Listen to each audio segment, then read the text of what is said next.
Assalamualaikum warahmatullahi wabarakatuh. Perkenalkan, nama saya Bunga Maresya Suraningrum. Di sini saya akan menceritakan sebuah cerpen yang berjudul Pulang Sekolah Menuju Harapan pada Esok Hari. Selamat menonton.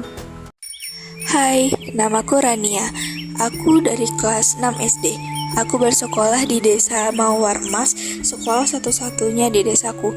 Biasanya saat berangkat sekolah, aku diantar oleh kakek menggunakan sepeda ontel yang sisi kanan dan kirinya terdapat keranjang berisi sayur-sayuran. Sayuran itu kakek bawa ke pasar untuk dijual dan uangnya kami pakai untuk kebutuhan biaya sekolahku.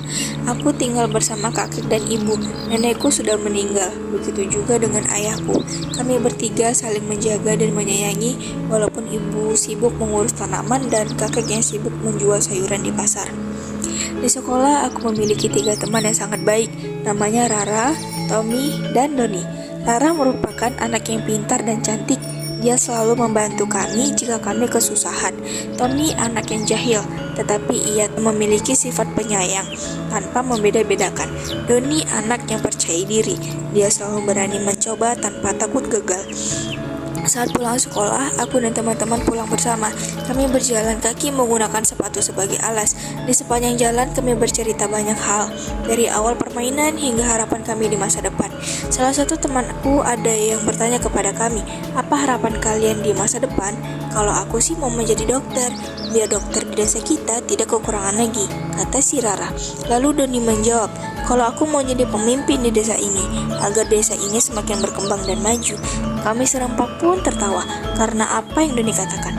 Lalu Tommy menjawab, apa yang Doni katakan? Tommy berkata, bagaimana kau ingin membangun desa ini agar berkembang dan maju? Kau saja sulit untuk bangun tidur dan sering terlambat datang ke sekolah. Kami pun tertawa sangat kencang saat mendengar ulasan Tommy. Tidak lama kemudian Rara bertanya kepadaku, kalau kau Rania, apa yang kau harapkan di masa depan? Aku pun menjawab, aku berharap aku bisa menjadi seorang pebisnis sukses agar kakek dan ibu tidak capek-capek lagi mencari uang. Dan aku berharap juga agar aku bisa menempuh pendidikan sampai ke perguruan tinggi. Aku ingin menjadi seorang guru, aku ingin belajar untuk mengajar. Rara, Doni, dan Tommy pun sangat kagum dengan apa yang diucapkan oleh Rania. Mereka serentak mengatakan, wah Rania, sungguh mulia apa yang kau harapkan. Sampai di pertengahan jalan kami terpisah. Tinggallah aku seorang diri. Nasib buruk menimpaku. Aku bertemu dengan anak-anak nakal di gang dekat lokasi rumahku. Mereka adalah sekelompok anak-anak nakal di sekolah. Mereka suka bolos, membangkang, dan menjahili siswa lain di sekolah. Aku kaki terpaku. Aku takut dan tidak berani. Mata mulai berkaca-kaca. Air mata serasa ingin terjun bebas. Aku gemetar dan keringat dingin melihat mereka dan mendengar bentakan mereka. Aku hanya diam dan tidak bisa berkata-kata. Salah satu dari mereka mengentakku dan lantang. Hai anak kampung dan miskin, aku hanya diam membisu. Aku berusaha untuk kabur dari sana. Aku dicegat, tasku diambil, semua isi di tasku dibongkar. Pensilku dipatahkan oleh mereka. Aku didorong sampai terjatuh. Aku ditinggalkan begitu saja. Sampai di rumah aku disambut hangat oleh ibu. Ia memberiku roti dengan isi selai coklat dan stroberi. Tetapi karena keadaanku yang sangat buruk, ia bertanya kepadaku, nak, kenapa denganmu? Bagaimana kau sekotor ini? Dan bagaimana bisa kau hanya pulang dengan sepatu sebelah? Aku tidak menanggapi apa kata ibu. Aku langsung menangis sekencang-kencangnya, bahkan anak kecil yang dijahili kakaknya. Aku menceritakan semua kejadian di gang tadi kepada ibu. Ia cemas dan khawatir kepadaku. Saat itu, ibu berusaha menenangkan diriku dan ia memberikan semangat dan mengatakan, nak, kau juga takut kepada pecundang yang hanya berani main-main saja?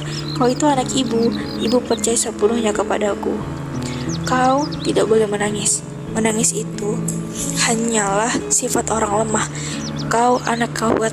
Kau harus berani melawan mereka. Kau harus tunjukkan kekuatanmu, keberanianmu. Jangan biarkan mereka merendahkanmu seperti ini. Aku mendengar kata ibu sambil menangis terseduh-seduh. Aku mengerti apa yang ibu katakan. Aku pun mencoba untuk tenang dan menyelesaikan masalah ini secara baik-baik. Sore menjelang maghrib, aku bersama teman-teman mengaji di langgar dekat rumah PRT. Kami mengaji dilanggar oleh Pak Hasan dan Ibu Amnah. Beliau merupakan salah satu guru ngaji di desa kami. Banyak ilmu yang kami dapatkan dari apa yang diajarkan oleh Ibu Amnah dan Pak Hasan. Mereka sangat pintar dan berilmu tinggi. Ibu Amnah pernah memberitahu sesuatu kepada kami. Beliau mengatakan, pendidikan membuat pandanganmu luas, sama seperti langit yang tak terbatas. Jangan jadi seperti mereka, anak yang nakal dan tidak peduli dengan pendidikan. Belajarlah jadi anak yang bisa menghargai dan jangan suka membuli satu sama lain. Kata-kata itu membuatku yakin dengan mimpi dan harapanku ke depannya. Keesokan harinya selepas pulang sekolah, kami bertemu yang anak nakal itu di gang dekat rumahku. Rasa takut yang kurasakan kemarin sore seolah-olah hilang dan tak tersisa. Aku merasa powernya sangat dahsyat karena aku bersama teman-temanku. Kami menghampiri mereka dan kami sentak mengatakan, "Hai anak nakal," dilanjutkan oleh Tami. "Apa maksudmu mengganggu Rania kemarin siang? Kau tak tahu itu perbuatan yang salah. Seharusnya kalian sadar akan hal itu." Tapi mereka seolah tak peduli. Mereka membuang muka sembari mengumam, "Siapa dirimu mengatur kami?" Tommy yang mendengar itu pun kesal dan ingin memberi pelajaran kepada mereka, tapi ditahan oleh Doni. Doni berkata, "Sudah cukup Tommy, mereka tidak akan jera jika begini. Kita harus memberi tindakan lain untuk ini. Kami bingung harus bagaimana menghadapi mereka." Kami pun pulang dan memikirkan rencana untuk kedepannya.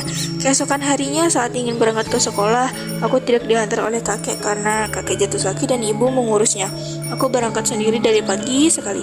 Matahari belum kelihatan, kabut tebal menyelimuti pedesaan dan dinginnya membuat bibirku membeku. Saat sampai di gang dekat pos ronda, aku melihat anak nakal itu lagi. Tapi kondisinya saat itu mereka sembunyi ketakutan. Ternyata mereka dijahili oleh satu preman kompleks di sana.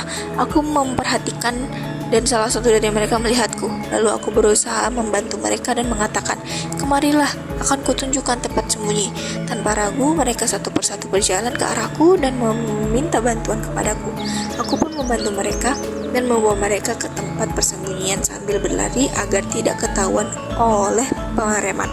Saat sampai di tempat persembunyian, kami mendengar suara langkah kaki dengan gertakan, "Hai anak-anak nakal, di mana kalian? Keluar, ayo keluar. Jangan sampai aku menemukan kalian dan mengambil semua uang jajan kalian itu." Dengan teriakan itu, kami semua ketakutan dan aku memberanikan diri untuk mengalihkan perhatian preman itu. Aku pun datang kepadanya. "Permisi Om, kenapa Om di sini?" Dia menjawab, "Ya, saya di sini mau mencari anak-anak nakal itu. Mereka kemarin telah mengerjai teman saya. Teman saya dilempari batu hingga berdarah." Mendengar apa yang dia katakan, saya pun terkejut dan mengatakan, "Saya tadi melihat ada anak 3 berlari ke arah seberang Om. Mereka itu memang nakal Om. Saya saja dikerjai sama mereka. Mereka memang harus diberi pelajaran Om." Setelah mengatakan itu, preman itu pun pergi begitu saja. Aku pun menghampiri anak-anak nakal itu dan mengatakan premannya sudah pergi. Mereka merasa lega dan tidak takut lagi. Dengan merasa bersalah atas kelakuan mereka kemarin, mereka pun minta maaf kepadaku atas perbuatan mereka dan mengucapkan terima kasih kepadaku karena telah membantunya. Semenjak kejadian itu, akhirnya kami menjadi teman dan mereka berjanji tidak akan nakal lagi pada siapapun. Pesan moral yang bisa kita ambil dari cerita tadi adalah jika kita ingin memiliki harapan yang cerah di masa depan, tetaplah berusaha dan jangan takut untuk melakukan apapun. Hadapi semua masalah dengan hati yang tenang dan berpikir bijak, karena kita hidup di dunia hanya untuk mencari amal soleh, pendidikan, dan kita tidak boleh saling menjatuhkan satu sama lain. Jangan berbuat jahat kepada orang-orang terdekat kita, dan jangan peduli apa yang orang katakan tentang keburukan kita, dan kita harus berbuat baik kepada semua orang. Jangan suka membuli terhadap teman kita. Baik, sekian yang dapat kami sampaikan. Semoga bermanfaat untuk kalian semua. Kami tutup. Wassalamualaikum warahmatullahi wabarakatuh.